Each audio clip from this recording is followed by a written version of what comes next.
গত ২০০৩ থেকে ২০২৪ এই দুই দশকে বাংলাদেশে জলবায়ু অর্থায়নে বরাদ্দ হওয়া অর্থের বড় অংশই অনিয়মের কারণে অপব্যয় করা হয়েছে।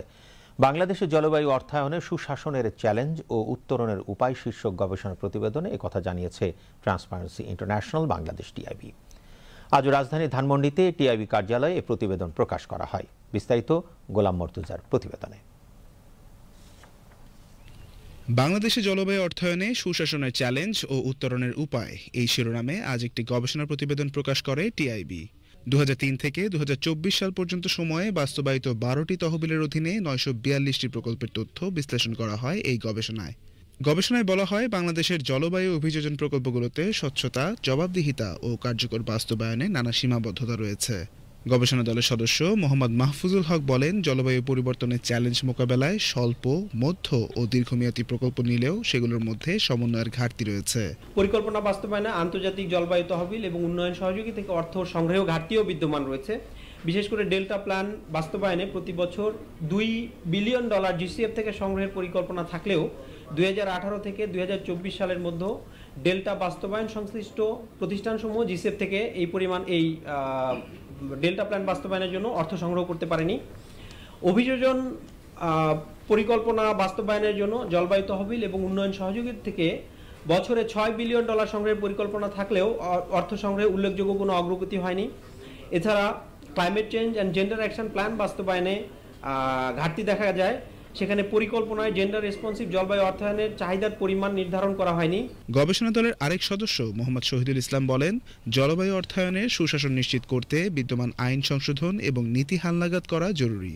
রাজস্ব বাজেটের বাইরে বিসিসিটিকে উদ্ভাবনীমূলক কার্যক্রম যেমন আন্তর্জাতিক জলবায়ু তহবিল, carbon trading, clean development mechanism সহ বেসরকারি অর্থায়ন সংক্রান্ত উৎস থেকে তহবিল সংগ্রহে উদ্যোগ গ্রহণ করতে হবে।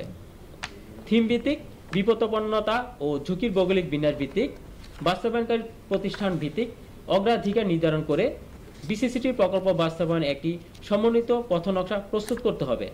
পথনকশায় মধ্য ও দীর্ঘমেয়াদী কার্যক্রমকে অন্তর্ভুক্ত করে সেই অনুযায়ী অর্থ বরাদ্দ, প্রকল্প অনুমোদন ও বাস্তবায়ন করতে হবে।